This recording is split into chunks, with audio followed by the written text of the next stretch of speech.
Hi all, welcome friends.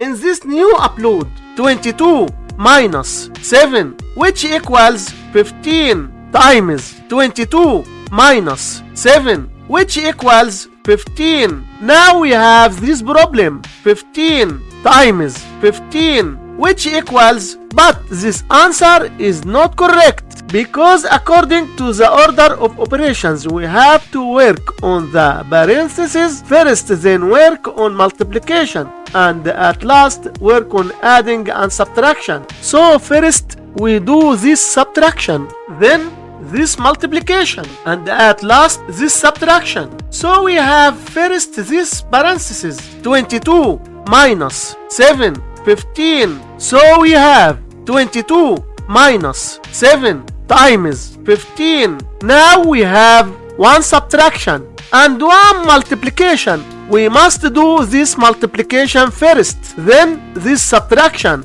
So 7 times 15 which equals, so we have 22 minus, so 22 minus which equals minus 83. And this is our final answer for this problem. Thanks for watching. Share, like and subscribe to support the channel.